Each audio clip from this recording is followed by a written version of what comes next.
World Cup qualifying resumes tonight with a tasty, bitter little rivalry going on down in Azteca.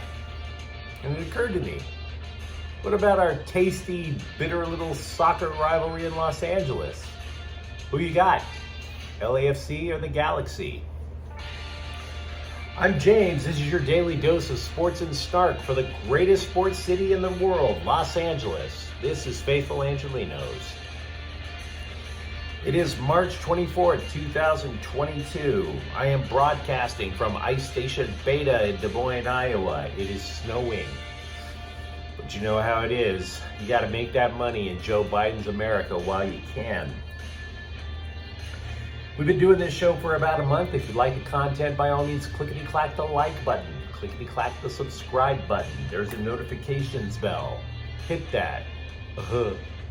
We try to drop a new video between 9 and 10 a.m. on West Coast time every single day. Sharing is caring. Let people know we exist. Talking about LA sports. And by all means, comment. I'm not God. I don't know everything.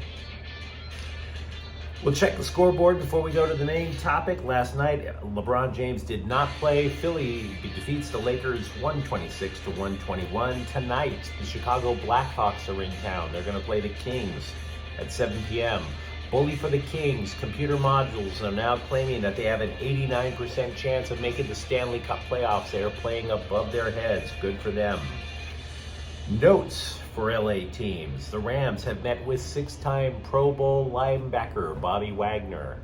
He has not been signed. Some people think it might be imminent. I don't know. Having said that, he has spoken highly of the Rams, and Rams GM Les Snead always refers to Bobby Wagner as the one who got away in the NFL draft. Meanwhile, the Rams also returned their backup quarterback, John Wolford. Whatever. USC football coach Lincoln Riley said the team is intending to be more physical by running the football a lot more. Gee, who told you that? Not to toot my own horn, but beep beep, guys. I mean, come on. Also, the other thing mentioned, he anticipates many more players coming in during the transfer portal after spring ball. As many as double digits. Trying to do a quick rebuild there. Also going with USC basketball, however, the guard, a backup point guard, Ethan Anderson, he has entered the transfer portal, which leaves the Trojans with one point guard on the roster, Boogie Ellis, who I might add got benched during the NCAA playoffs. Little weak there. Let's move over to the main topic. LAFC versus the Galaxy. Who you rather? Now, I'm always upfront with you guys. I'm a Galaxy supporter since '96. Having said that, I'm not going to automatically just disrespect LAFC. I look at the El Tráfico rivalry as something similar to the Americans versus the Mexicans. Just because we're playing doesn't mean I'm going to start hating Mexicans. That's ridiculous. I mean, I want to be the type of guy where if I'm going to a game and I'm wearing my Galaxy kit and somebody's wearing an LAFC kit, that we look at each other, he points at me, calls me an idiot, I point at him, call him an idiot, and then we both drink beers, clank, and then we go out and laugh our asses off. I don't want what happened in Liga MX to come up to Los Angeles. So I'm going to play fair with you guys here. I'm going to tell you guys what I like and don't like about both teams. We'll start off with LAFC. You guys are 3-0-1. ESPN currently has you atop their MLS power rankings. I think that's too high. I go along more with what MLSsoccer.com has you guys at number 4.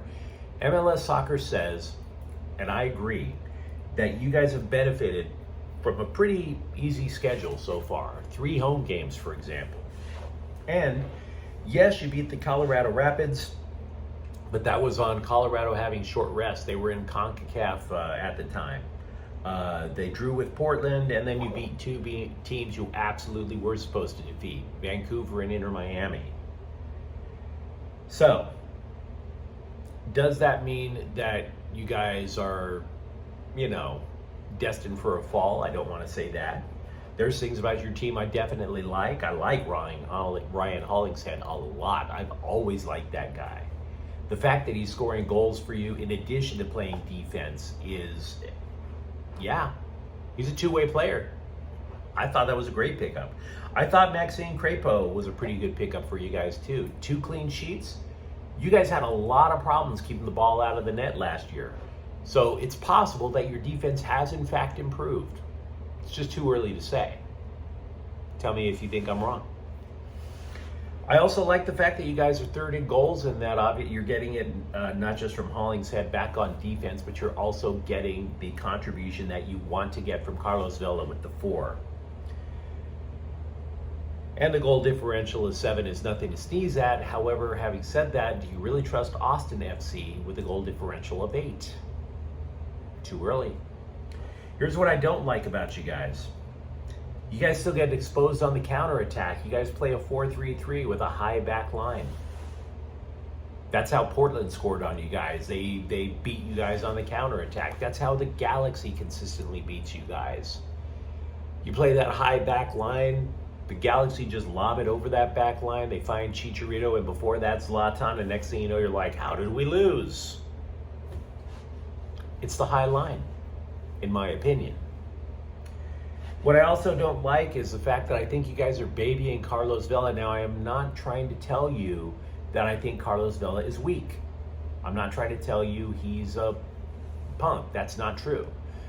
What I am saying to you guys is that you guys are treating Vela the same way the Dodgers treat Clayton Kershaw, because Clayton Kershaw now is up there in years and gets hurt. And Carlos Vela, you guys lost him last year. And when that happened, you were toast. I think management is scared out of its mind that Carlos Vela can get hurt again. And I don't blame them for thinking that way. I really don't. But I think that eventually can cost you. And oh, by the way, his contract is up soon. We're not hearing anything about a contract extension. So is it possible that you guys are building up all these points as a cushion in case Carlos Vela either leaves or gets injured? Because you guys lost Diego Rossi last year. These are not predictions. These are just questions, because you guys are not a flawless team yet, despite what ESPN is thinking. You should be 3-0-1. You should. But can it be sustained? Now, by the way, you guys have 5 players called up to international duty. I want to give a shout out to Kellen Acosta being one of those players. The Galaxy, meanwhile, are 2-2. Both losses are by 1 goal. But having said that, the Galaxy beat the defending champs in a clean sheet. Defeating NYCFC is not a small thing. Holding the Golden Boot winner without a goal is not a small thing. And I think there are things to like about the Galaxy too, despite being 2-2. I like the fact that Jonathan Bond, just like Crépeau, has 2 clean sheets. They had a problem keeping the ball out of the net too. The Galaxy, Bond only had 4 clean sheets all of last year. He's going to pass that. That's not going to be a problem.